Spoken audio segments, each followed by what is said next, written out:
మొదటి నుంచి చివరి వరకు అందరం కలిసి చదువుకున్నాము. మేము తెలియజేసిన సమాచారం ఎవరినమ్మాను, యెహోవా బాహు ఎవరికి బయలుపరచబడెను, లేత మొక్క వలెను ఎండిన భూమిలో మొలిచిన మొక్క వలెను అతడు ఆయన ఎదుట పెరిగాడు. అతనికి స్వరూపమైన సొగసైనను లేదు.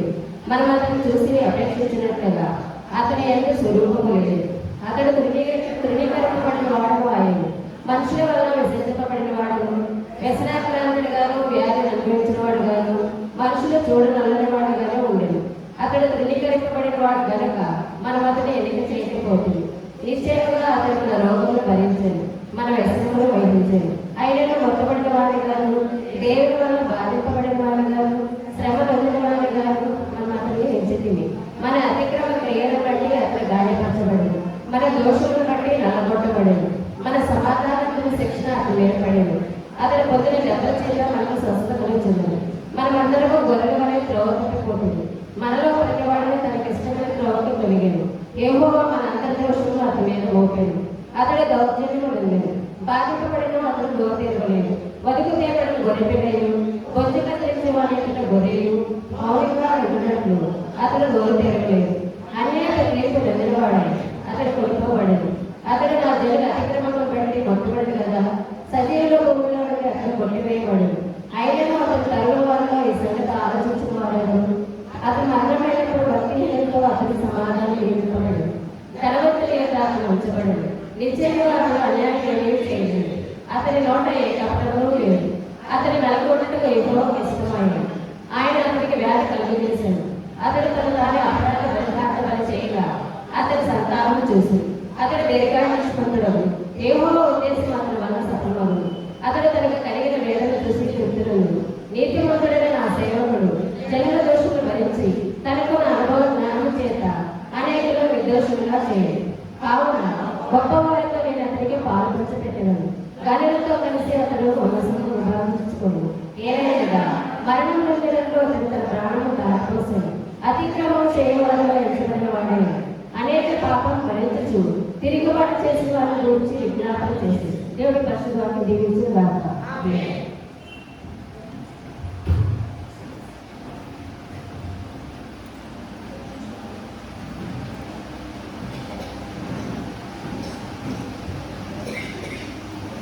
క్రీస్తునందు ప్రియమైన దేవుని పరిశుద్ధ ప్రజలారా, యేసు క్రీస్తు అతి శ్రేష్టమైన బలమైనటువంటి నామములు మీ అందరికీ కూడా వందనాలు చెల్లిస్తూ ఉన్నాం. గత కాలం తన మహాకృపను బట్టి మనందరికి ఇచ్చినటువంటి సమృద్ధైన మేలు దీవెన కొరకే వందనాలు. రాత్రి కాలంలో కూడా మంచి వర్తమానం. ఎవరైనా నన్ను వెంబడించినట్లయితే తనను తాను తగ్గించుకుని నా సెలవులెత్తుకుని నన్ను వెంబడించాలి. శిలువ ధ్యానాలు అంటాం, ఇట్లేమంటాం, శిలువ ధ్యానాలు అంటాం, శిలువ పొడికలు అంటాం, శిలువ శ్రమల పూటలు అంటాం, చాలా పేర్లు ఉంటాయి. భాషలు ఎన్నైనా భావం మాత్రం ఒకటి. ఈరోజు మనము మరొక సందేశాన్ని విన్నాం. మొన్నటి రాత్రి నేను మీకు దావీదు గురించి మాట్లాడాను. ఏమంటే నేను ప్రభువా, నేను ఎంతటి వాడను, అంతేనా, నేను ఏ పార్టీ వాడను, అయినను నీవు నన్ను జ్ఞాపకం చేసుకున్నావు, నన్ను స్థిరపరిచావు, నన్ను బలపరిచావు అని చాలా మాటలు రాసుకుంటూ వస్తాడు. ఎక్కడ? మొదటి సమయంలో 7వ అధ్యాయంలో 18 నుండి 23 వచనాలు ఉన్న భాగం. నిన్ను వర్ణించలేను, నిన్ను మహిమపరచడానికి మాత్రమే నేను యోగ్యుడని ప్రభు అంటాడు. దానికి యోవేల్లో చూస్తే ఏమంటాడు? ఇప్పుడైనాను మీరు తిరిగి రండి, ఇప్పుడైనా మీరు తిరిగి రండి.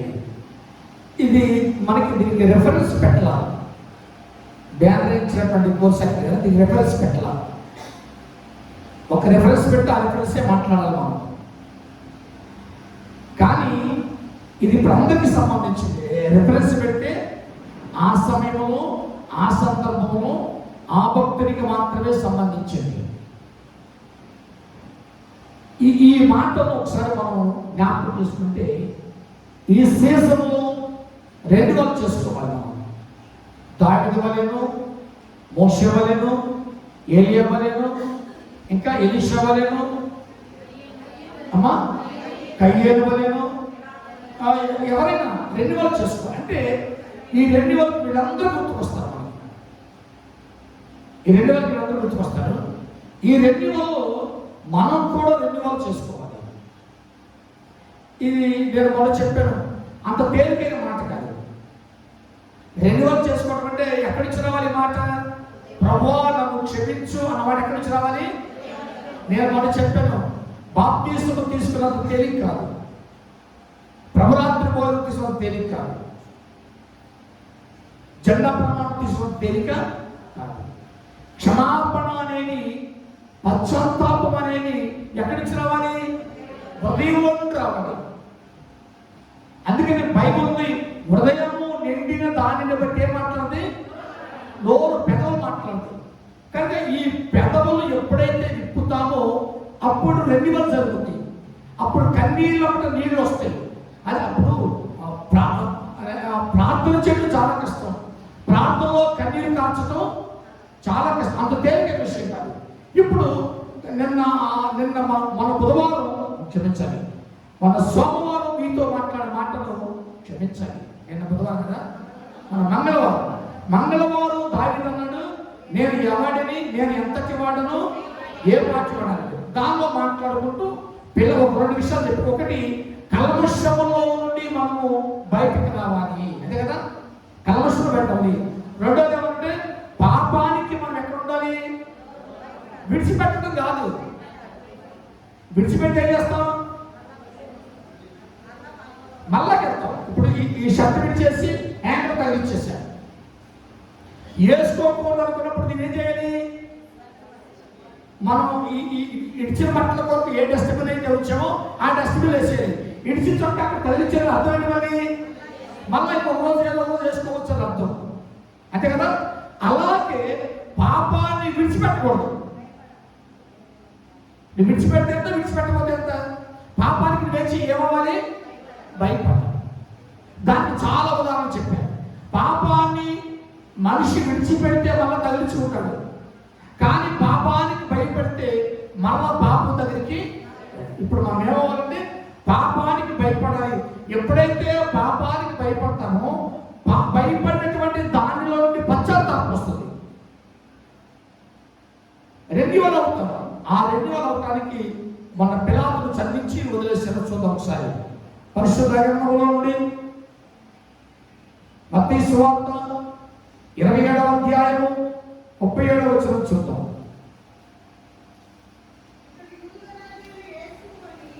ఇతడు యూదుల రాజు అయిన యేసు అని ఆయన తలకు పైగా వచ్చి, అక్కడ యూదుల రాజు అన్న మాట రాసి అతనికి ఎక్కడొచ్చారు? తలకు పైగా వచ్చి. 27వ అధ్యాయం 23వ వచనం. ఇతను కాదమ్మా, అదేనా? 27, 30, 23 క్షమించండి.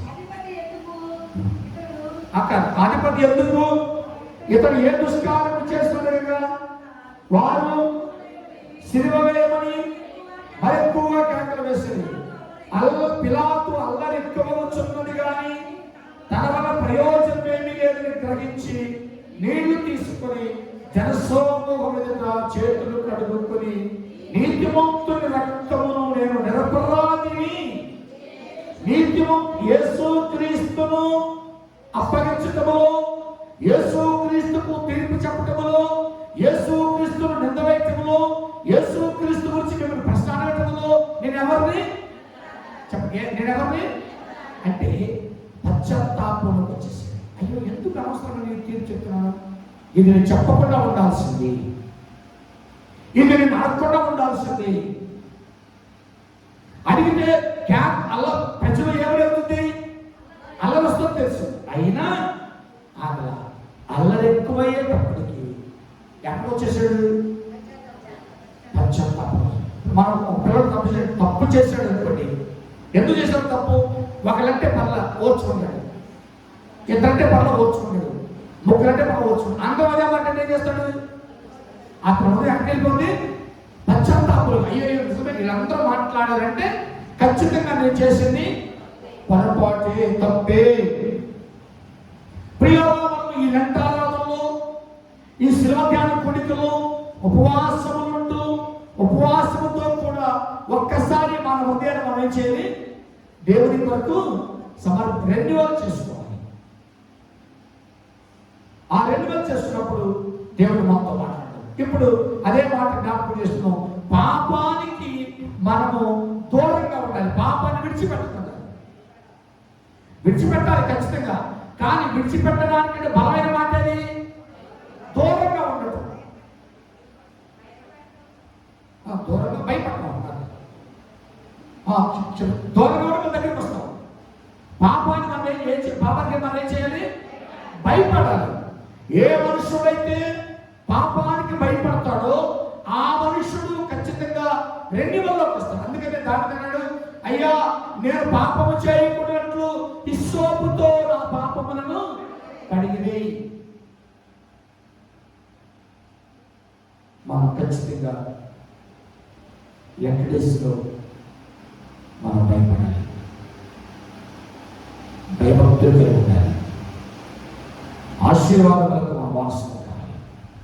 మొదటి పేతురు పత్రిక 2వ అధ్యాయం 22లో మనం కూడా జ్ఞాపకం చేసి చూద్దాం. 2:22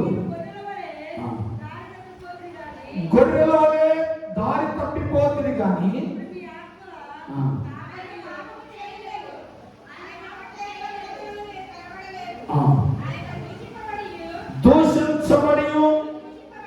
దూషింపబడలేదు, శ్రమ పెట్టబడి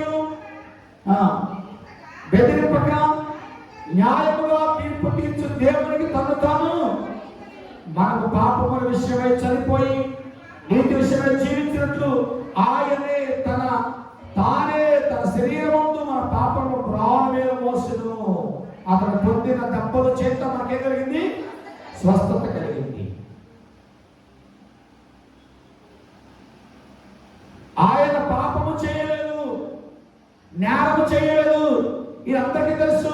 పిలాతుకు తెలుసు, హేరోదుకు తెలుసు, అన్నాకు తెలుసు, కైఫాసు అందరికీ తెలుసు. కానీ యూదుల పండుగలో ఎవరికో ఒకరికి ఏమయ్యాలి?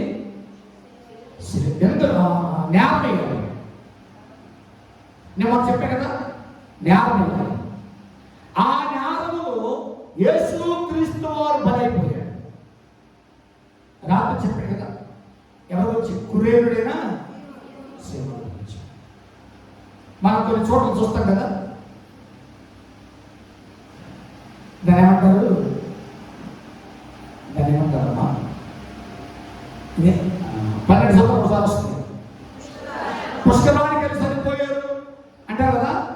అనవసరంగా కురేరుడు సేవకుడు యెరూషలేము విజిట్కి వచ్చి చచ్చిపోయాడు, బలైపోయాడు. అనేవాడు బలవంతంగా అది అతని మీదను మోసం. యెరూషలేము రాకపోతే కురేరుడు సీమోను యొక్క పేరు జీవగ్రంథంలో ఉండేది కాదు. కురేరుడు సీమోను చనిపోయేవాడు, పుష్కరాలు చచ్చిపోయాడు అంటే కదా. యేసు ప్రభు సిలువ వేసినప్పుడు ఒకడ ఇతను చనిపోకపోవచ్చు, అంతకంటే బాధమైన శ్రమ అనుభవించాడు. మరొక మాటను జ్ఞాపకం చేసుకుందాం. నేను ఎంతటి వాడును అన్న దానిలో 3వ విషయం ఏంటంటే, ఎంతటి వాడును ప్రభు అనే మాట ఎలా గ్రహించాలంటే, మనకు వచ్చిన శ్రమలు కొంతకాలమే ఉంటే గ్రహించాలి. ఇప్పుడు మనకి ఈ శిలువ ధ్యాన కూటాలు, ఈ శ్రమల కూటాలు ఎన్ని రోజులు ఉంటాయి అంటే కొంతకాలమే ఉంటాయి అంటే కదా, కొన్ని రోజులే ఉంటాయి. ఈ ఫీలింగ్ మళ్ళా మనకి ఏప్రిల్ తర్వాత ఉండదు. ఈ శ్రమల ఫీలింగ్ ఉండదు, ఈ బాధలు ఉండవు, ఈ ఉపవాసాలు ఉండవు, నువ్వు అన్నం మానుకోవడం ఉండదు, నువ్వు చికెన్ మానుకోవడం ఉండదు, లేకపోతే నువ్వు నీళ్ళు తిరుగుకుండా ఉండమని ఉండదు. కనుక ఈ శ్రమలు కొంతకాలమే ఉంటాయి. ప్రభు చెప్పాడు, మీరు నాతో కొంతకాలం మాత్రమే ఉంటారు. 3,5 సంవత్సరాలు యేసు ప్రభు కొంతకాలమే శ్రమలు పడ్డాడు. 3,5 సంవత్సరాలు 365 ఇంటూ 3 వేసుకుంటే 2 రోజులు వస్తాయి. తర్వాత 65 రోజులు వేసుకుంటే కొంతకాలం. ఈ కొంతకాలంలో యేసు ప్రభు సిలువ వేయబడింది, శ్రమలు పడింది, నిందలు పడింది. కొంతకాలం, ఆ కొంతకాలం సిలువ వేయబడింది 1 రోజు మాత్రమే. ఇది మరీ శ్రమ. మనకు కూడా శ్రమలు కొంతకాలమే ఉంటాయి. శ్రమలు వచ్చిన వల్ల చనిపోతే భూమి మీద ఎవరు కూడా బతుకుతారా? ఎవరు బతుకు. ఎన్నిసార్లు అనుకుంటుంటావు ఈ శ్రమలు పడే కంటే, ఈ బాధ పడే కంటే చచ్చిపోతే బెటర్ ఎన్నిసార్లు అనుకుంటుంటాం? అనుకున్నారు కదా? అనుకున్నారా? ఏదన్నా ఇబ్బందులు లేని వాళ్ళు ఒకరిద్దరు తప్ప ఏదో సందర్భంలో ఏదో సమయంలో ప్రతి వారికి ఏమొస్తుంది? శ్రమ వస్తుంది. శ్రమ వచ్చినప్పుడు ఏమొచ్చింది ఆలోచన? ఈ బతుకు బతికే కంటే చావటం బెటర్. అంటే బతికిన 60-70 సంవత్సరాల్లో ఏదో ఒక రోజు ఈ మాట ఖచ్చితంగా మన హృదయం నుండి బయట వస్తుంది. భర్త కష్టపెట్టినప్పుడు, భార్య కష్టపెట్టినప్పుడు, బిడ్డలు కష్టపెట్టినప్పుడు, తల్లిదండ్రులు కష్టపెట్టినప్పుడు, లేదా నీకు నువ్వే కష్టపడ్డప్పుడు ఖచ్చితంగా వచ్చే తలపెట్టి ఈ బతుకు బతికే కంటే చావటం మీరు. ఇప్పుడు అనుకున్నారా మీరు?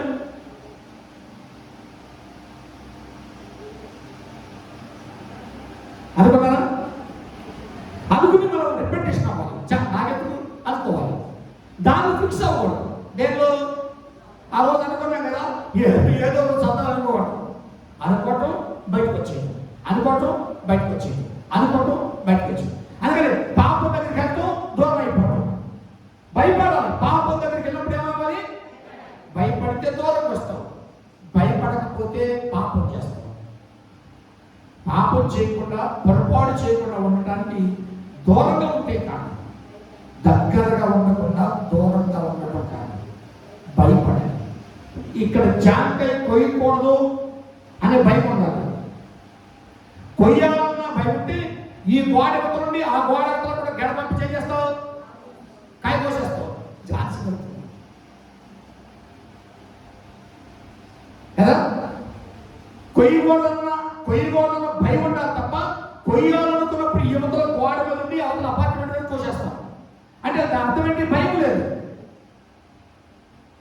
కానీ పాపానికి భయపడాలి. ఇది కొత్త కాలం. బైబిల్ చూద్దాం. 1 పేతురు పత్రిక 5వ అధ్యాయము 10-11 వచనాలు. 9వ వచనం చూడమ్మా.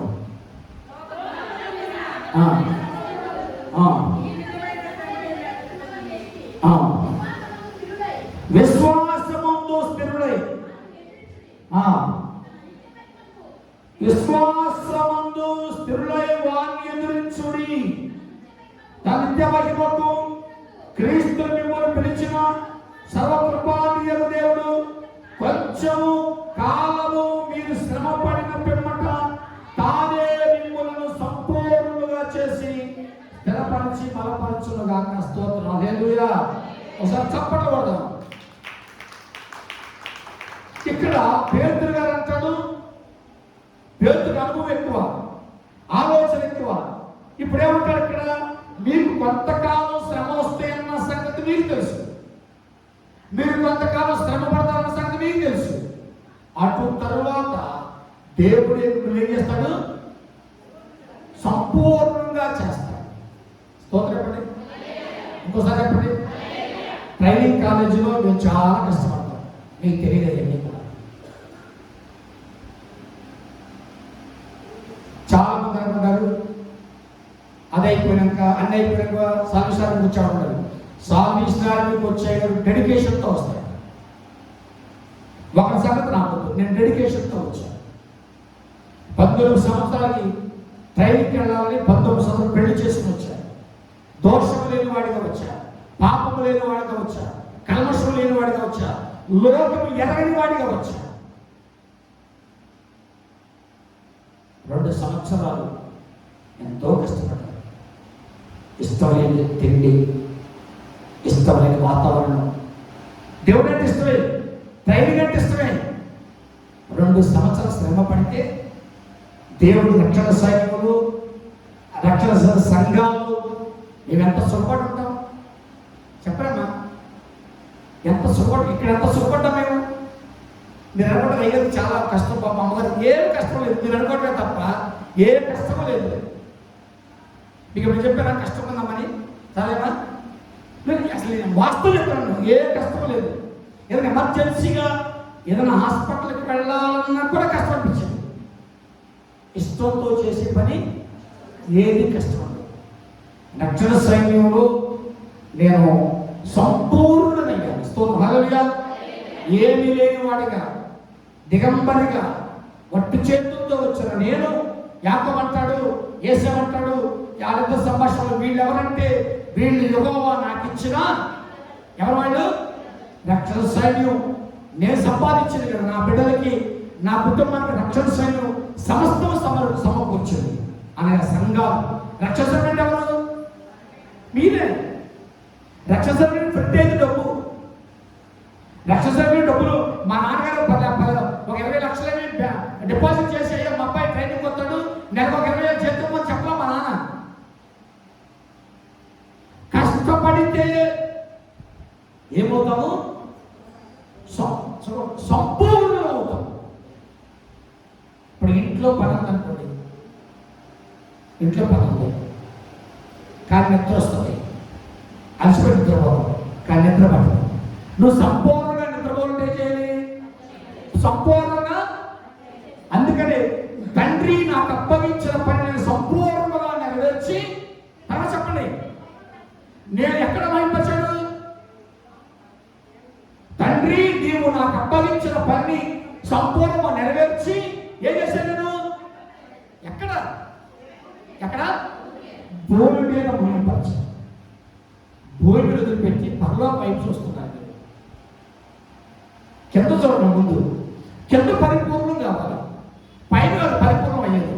ఇక్కడ పరిపూర్ణంలో అయితే కింద ఆటోమేటిక్ ఎక్కడ పరిపూర్ణం అవుతాం? ఎక్కడ అవుతాం? ఇంత పై చూసుకుంటే ఏదో తప్పని చచ్చిపోతాం. పై కాదు చూడవలసింది. అదే యేసు ప్రభు చెప్పాడు, తండ్రి నీవు నాకు అప్పగించిన పనిని భూమి మీద సంపూర్ణంగా నెరవేర్చి, భూమి మీద నేను ఏం చేశాను? సంపూర్ణంగా చేయని పని. కొంతమంది చెప్తున్నప్పుడు నాకు కొంచెం నేను ఫీల్ అవుతా ఉంటాను. రక్షణ సైడ్లో వయసు ఎవరు రాదు, వయసు ఎవరో ఒకరిద్దరు తప్ప ఎవరు రాదు రక్షణ. మీరు చూడండి, అందరూ చదువుతారు. ట్రైనింగ్ కాలేజీకి చూడండి ఒకసారి, అందరూ చరిత్రలే ఉంటారు.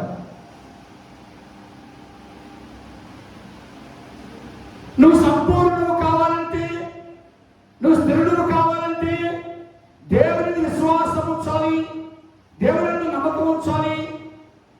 ఆ మాట నువ్వు తప్పకుండా నెరవేర్చాలి. 10వ వచనం చూద్దాం.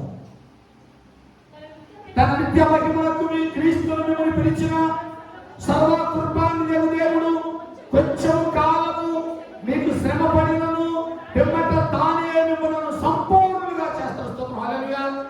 చాలా మంది కుటుంబాల్లో మనం చూస్తాం, చిన్న చిన్న ఉద్యోగాలతో విజయవాడ వచ్చినటువంటి మనం, ప్రైవేట్ జాబ్ కోసం విజయవాడ వచ్చినటువంటి మనం, ఏదైనా పని చేసుకుందాం అని విజయవాడ వచ్చిన మనం ఒక 10-15 ఏళ్ళు కష్టపడి ఉంటారు, లేదా 20 ఏళ్ళు కష్టపడ్డారు. ఆ తర్వాత మనం ఏమయ్యాము? మీరు ఏమయ్యారు? ఇప్పుడు హీరోలు అయ్యారు. కొంతకాలం శ్రమ పడ్డాం. ఆ శ్రమ ఎల్లకాలం అంతా కూడా మనకు కాలం వస్తుంది, మనకు టైం వస్తుంది. ఆ టైంలో మన శ్రమలన్నీ కూడా ఏమైపోతే వెళ్ళిపోతాం. దేవుడే నెట్టవలసిన రోజు అన్ని నెట్టేస్తాడు. నేను కూడా కొంతకాలం శ్రమ పడ్డాను. నేను గౌరవం చెప్పినట్టు నాకు కెరెక్ట్గా వేపుడు సంఘం చేశారు. అంటే 3 ఏళ్ళు వేసారు. 3 ఏళ్ళు అయితే చెప్పారా హెల్ప్ కెరెక్ట్గా 3 ఏళ్ళు వేస్తే అక్కడ వేపుడులో అక్కడ ఒక అయ్యగారు ఉన్నాడు, ఇంకొక అయ్యగారు అంటే ఆయనకి ఇష్టం లేదు. ఎవరైతే నేను కూడా ఇంకొక అయ్యగారు వచ్చారు, ఏమనుకున్నాను? నాకే లేదు, ఆయన కూడా జనరల్గా వచ్చి ఆలోచన తప్పేం కాదు. ఆయన ఆయన సెల్ఫ్ సపోర్ట్. వాళ్ళు ఏమన్నారు, నువ్వు జీతం తీసుకోవాలి. నీకు కూడా వేసారా కనీసం చాలాసార్లు వేసారా? అమ్మగారు పాస్టర్ పడిచండి, మా మేజర్ పడిచండి, ఇక్కడే పనిచేస్తుంది 3 ఏళ్ళు. అక్కడ నేను వెళ్ళేటప్పటికి ఆ కూరాఫ్సర్ గారు నాతో మాట్లాడలేదు. అని నేను కెడెట్లో చదువుకున్నాను కదా, ఆయన సీనియర్ ఆఫీసర్, ఆయన కష్టపడి అక్కడికి వచ్చాడు. నాకు మాట్లాడిన పక్షము నేను పట్టుకున్నా, మాకు సేవింగ్ లేదు. సంఘస్థులు కూడా నేనుండగా ఇంటికి పట్టుకుంటారు. ఆయన ఎవరు పట్టించుకోవాలి? నేను పట్టించుకోవాలి. వచ్చిన క్రెడిట్ ఎవరు పట్టించుకోవాలి? నేను పట్టించుకుని నా సంఘటనతో నా గుసంతో చెప్పి ఆయన వచ్చిన నీళ్ళు ఏదో అన్ని ఎవరు సమకూర్చాలి? నేను సమకూర్చాలి. డీసీ గారు అర్థం సరే అని ఆ రాత్రి 2 మూటలే. ఆ రోజు ఆలపాటి ధర్మం బాగా గుర్తు. ఆయన ఊరేగి పెన్షన్ టైం ఊరేగుతున్నా ఉన్నాడు. వర్షం మూటలు తెచ్చిన బట్టలు తెచ్చిపోయి ఆ రాత్రి గుళ్ళో పడుకో. నేను మా అమ్మగారు మాతో పాటు మా బామ్మది అంటే వచ్చేది మా చిన్నమ్మ తేజ వెళ్ళాము. బట్టలు తడిచిపోయి చలి రేపు 7:30కి వెళ్ళాము. నువ్వు రాదు తెల్లంటారు. మీరు నమ్మరు, ఆ తడి బట్టలతోనే వెళ్ళాము. తిన్నారన్న వాళ్ళు సంఘస్థులు సంఘస్థులు తెలియదుగా. ఒక ఏగారు వస్తున్న సంగతి తెలియదుగా. తెలిస్తే ఒకళ్ళు కాబట్టి ఒకళ్ళన్నా ఖచ్చితంగా చూస్తారు. ఆ తెల్లారి గుడికి వెళ్ళిపోవాలి. గుళ్ళో సామాను 5 వరండాలు పెట్టుకున్నాం. గ్యాస్ కృష్ణాలు అన్నం వేసుకున్నాం. చక్కగా కోరుకుంటూ వండుకున్నాం. రాగంత రుచి బయట పెట్టి నేను గుళ్ళోంచి వచ్చిన పిల్లి తినేసి ఒక్క పిల్లి తినేసి అబద్ధం అనేది వాస్తవం. పలికి మూతేస్తాం తినేసిన తర్వాత అయ్యగారన్నా కూడా ఆ వచ్చిన సంఘస్థులు ఏమనుకుంటారు? అయ్యగారు ఉండాలి, మన ఏముంది ఆయన ఎవరైనా కదా ఆయన తలిపి చేసుకుని ఫోన్ చేసి వెళ్ళిపోయింది. మళ్ళా డబ్బులు లేవు, అసలు రూపాయి డబ్బులు లేవు. ఏదో కొద్దిగా 5 రూపాయలు 10 రూపాయలు మాత్రమే ఉన్నాయి. మళ్ళా గుడ్లు తెచ్చుకుని పొట్టు చేసుకుని మళ్ళీ అందుకునే ఆగేయింది. ఆ రోజు ఎంతో కష్టపడ్డాడు. ఈరోజు మా ఇంట్లో చూస్తే రోజు 4 పోరాడు. స్తోత్రపడి గట్టి చెప్పండి. తినలే చచ్చిపోవాలి. ఈరోజు చూడండి దేవుడు అయితే మీకు కొంతకాలమే శ్రమ వస్తుంది. యేసు ప్రభు సువార్త సేవలో 3.5 సంవత్సరాల్లో 40 రోజులు మాత్రమే శ్రమ పడ్డాడు. ఒక్కరోజు మాత్రమే శ్రమ భరించాడు. ఉదయం 9 గంటల నుంచి మధ్యాహ్నం 3 గంటల వరకు దేశమంతా చీకటి కమ్మెను. ఆ చీకటిలో క్రీస్తు పడ్డ శ్రమలు మనం జ్ఞాపకం చేసుకోవాలి. అంటే శిలువ ధ్యానాల్లో కొంతకాలమే శ్రమ వస్తే ఆ కొంతకాలంలో 40 రోజుల 10 రోజుల 20 రోజుల 2 రోజుల 1 రోజు ఆ గంటలో ఆ 40 రోజుల్లో నువ్వు ఎక్కడికి వచ్చేయాలి? పశ్చాత్తాపం రెన్యువల్లోకి వచ్చేయాలి. ఎప్పుడైతే నువ్వు రెన్యువల్లోకి వచ్చేస్తావో ఆ పాపం నీకు ఏమైపోతుంది? భయపడిపోతుంది. దూరం అవుతుంది. దూరం అయితే మళ్ళీ ఏమవుతావు? దూరం అవుతుంది. పాపానికి భయపడాలంటే చాలా మంది పాపం దూరం అంటాడు. దూరం చెప్పినట్టు అర్థం ఏంటి? మళ్ళా భార్య భర్తలు కొట్టుకుంటే ఏమంటారు? అమ్మ నాకు దూరం ఉండి అంటాం. అంటే అర్థం ఏంటి? మళ్ళా ఒకరోజు కలిసే పాపముతో కలిసే ప్రసక్తి లేదు. పాపముతో కలిసే ఏ మాత్రం అవకాశం లేదు. పాపానికి భయపడాలంటే పాపానికి భయపడిన వాళ్ళు 2 వరకు వస్తారు. దూరంగా 2 వరకు రారు. మళ్ళా ఎదురు చూస్తూ ఉంటారు. భార్య కోసం భర్త కోసం ఎదురు చూస్తూ ఉంటారు. కానీ భయపడి తక్కువ వస్తాం. నేను చేసిన తప్పు, నేను చేసిన పొరపాటు అని ఏ మనుషుడైతే అంటాడో ఆ మనుషుడు 2 వరకు వస్తాడు. ఈ శ్రమలో 3 విషయాలు చేయాలి. 1 అపవాదుని ఎదిరించాలి. 2 బాధలు ఎదిరించాలి. మనం అనుభవించినటువంటి శ్రమలు మరలా మనకి అన్నీ కూడా గుర్తు రాకూడదు. చెప్పిన 3 విషయాలు. 1 మనము అపవాదిని ఎదిరించాలి, బాధలను సహించాలి. మన 3 అనుభవించినటువంటి మన శ్రమలు అనుభవించినటువంటి ఆ శ్రమలు మన అన్నీ కూడా గుర్తొస్తుంది. అంటే నువ్వు పాపానికి దగ్గరవుతున్నావు అర్థం. ఏమో ఇప్పుడు మాకు గుర్తొచ్చింది కానీ అంటారు మీరు జనరల్గా చెప్పారు అంతే తప్ప అదేనాడు గుర్తు చేసుకో. సందర్భానుకూలంగా మాట్లాడానంతే. దేవుడు అంతకాలం వేస్తున్నాడు. ఎప్పుడు శ్రమలు? ప్రభు కూడా ఎంతకాలం ఉన్నాడు? ప్రభు ఏమన్నాడు శిష్యుతో? నేను మీతో కొంతకాలం మాత్రమే ఉంటాను అన్నప్పుడు మరలా వారి పిలిచి రండి, మరి ఎక్కడికి వెళ్దాము? యెరూషలేముకి వెళ్దాం. అక్కడ కూడా మీకు ఏమెదురవుతాయి? శ్రమలు ఎదురవుతాయి. షాలు కప్తారనుకుంటారేమో, దండలు ఎత్తారనుకుంటారేమో, చప్పటి పడతారనుకుంటారేమో, అవి ఏముండు, ముఖం మీద ఉమ్ము వేస్తారు.